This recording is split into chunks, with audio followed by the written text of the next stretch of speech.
Okay, so today's video is important because it's going to set the stage for how I cover the Division 2 from here on out. I want to make something very clear. This is not a video aimed at disparaging the game or telling anyone it's horrible. This is more so a warning to all players that the Division 2 is going to have extremely serious growing pains, especially in PvP for most likely quite a long time. When I originally started the channel, I mainly covered the original Division. At one point, I worked on an initiative called the Elite Task Force to help balance the in-game mechanics, and for the majority of my early YouTube days constructed builds quite frequently, which were the main material on the channel. Because of this, I know a lot of players may be hoping that I will return to that format. Well, I hate to disappoint, but I will likely not be going back to that. Providing broader industry coverage with temporary focus on certain titles seems to have a lot more freedom and enjoyment, so I will likely stick to that format. But I will be focusing on Division 2 for at least a short while, and as I do that, I don't see any reason why I cannot layer in build concepts right into the discussion of other topics, which is what I will try to do today.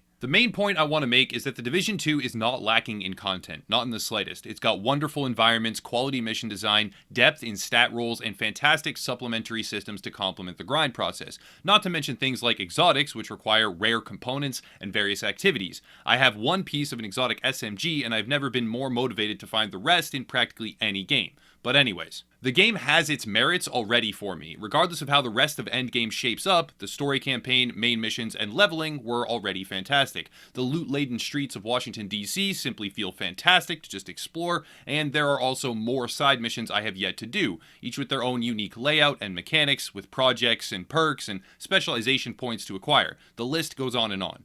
However, and this is a big however, I am a PvP-minded player. The same is not true for everyone else out there, but for any players whom it does apply to, this is where we need to be honest. The Division 2 is going to be a nightmare for PvP balancing.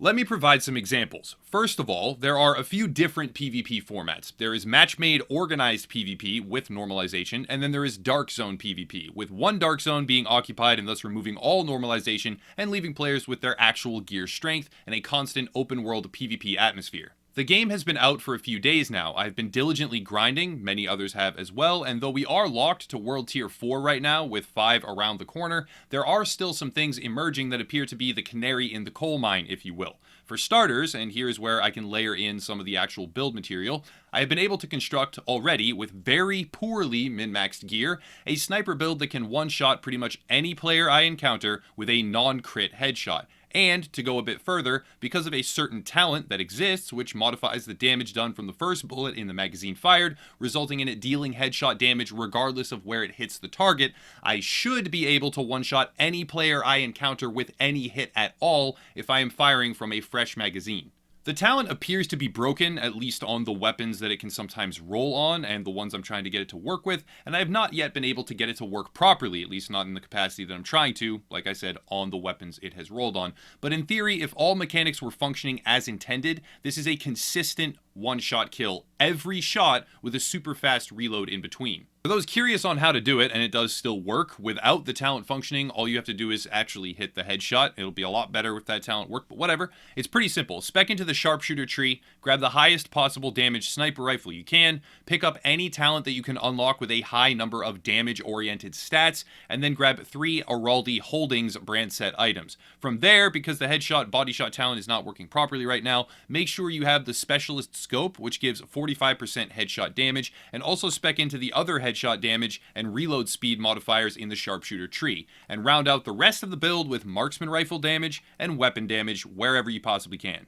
That's it. That's literally it, and a basic version can be put together in a matter of hours that will pretty much one-tap consistently on headshots in normalized PvP, and will deal enough damage to overkill your target twice over in the occupied Dark Zone. Here's another one, since not everyone wants to snipe. If you like run-and-gun crit builds with the old-school SMGs of Division 1, here you go. Find a Vector SMG with 4 attachment slots. Then find any SMG at all with the talent Strained, which gives crit hit damage the lower your armor goes, and recalibrate that talent onto the Vector with 4 attachment slots. Slot every attachment that supplies critical hit chance and or damage onto it.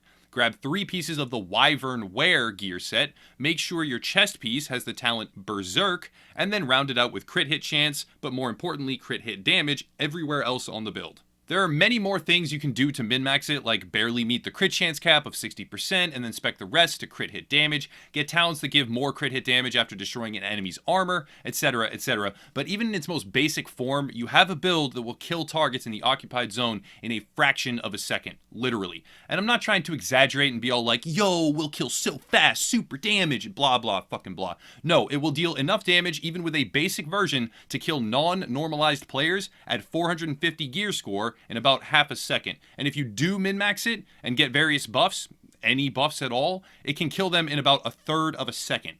The best tree for the build is, again, the Sharpshooter because it has headshot damage and reload speed, but you could also use Demolitionist for extra SMG damage. It's really open-ended. One final example. I've been playing quite a bit with another YouTuber named Gisamian lately who has gone a different route with the building. He spec'd into skill power, skill duration, and cooldown reduction almost exclusively, and utilizes the Reflector mod on the ballistic shield with one of the exotic pistols that augments damage to skills and grants huge bonuses after destroying an object. I know I don't have the footage of these builds in action right now, but all of the testing that we did is available on his channel, on Gisamian's channel, and I'll link it in the description down below. And there's various different live streams if you're super curious, and I think he's posting a dedicated build video for this actual build that I'm talking about right now, if anyone wants to see that.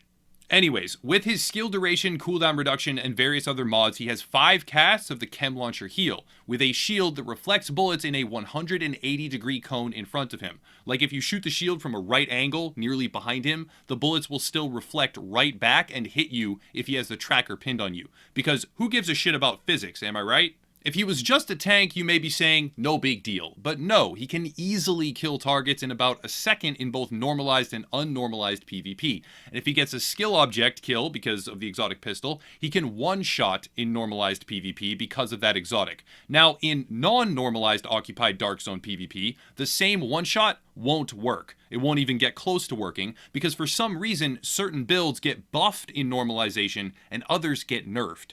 The healing that the build can produce also allows for the bullet-reflecting wizard to sit there and strafe back and forth in Chem Launcher heals while sustaining continuous damage from 3 opposing players, nearly indefinitely because healing also applies, get this, to the shield. And even the other skills in the game that are supposed to destroy active electronics and skill objects, like the Jammer Pulse, don't work on the shield, so there is no hard counter. Remember the SMG build I talked about? That's a great example of a bad translation to normalized PvP. In the occupied dark zone, you can breathe on a player and kill them. In normalized PvP, it literally feels the exact same as just running a bunch of mismatched gear and a random assault rifle, and any difference in time to kill is negligible at best. The one-shot sniper build remains a one-shot regardless of where you play it, so far, but the talent that would make it a one-shot every single time instead of just being on headshots is seemingly broken, at least on the weapon that it rolled on for me, and even if it were not broken, it's 4 days in.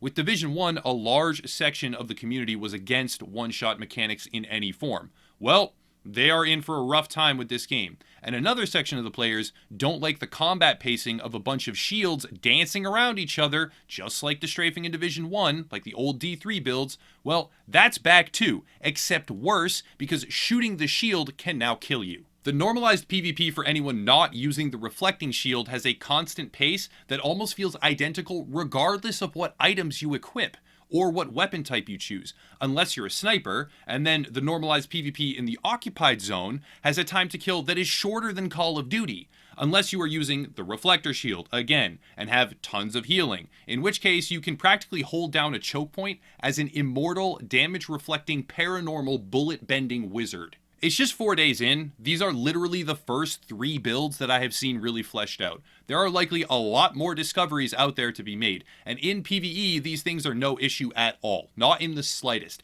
I can crit with my sniper for over 1 million, take down any elite enemy I see with the exception of heavies in 1 or 2 shots maximum, usually just 1. The SMG run and gun combo of Strained and Berserk feels amazing, and the reflecting bullet tank is invaluable for clearing landmarks and holding aggro. In PvE, it works, and it works well, but in PvP, it's pretty much a disaster. Now, a lot of you who have seen my past content will be wondering why I am not reaming the game out. I criticized Anthem for similar issues, or Fallout 76 for launch day technical polish and dysfunctional mechanics. Well, the answer is because Division 2 has half of its qualities on a redeeming level. Anthem didn't have PvP, and it had fuck all for content. and that content was and is still broken to shit, and they are consistently screwing it up to this day. Fallout 76 was just the epitome of lazy, and also lied constantly for its marketing to spike sales. Division 2? Well, Division 2 never outright lied. If you go back and trace its lineage, there was never a in-game footage reveal trailer that was completely fake.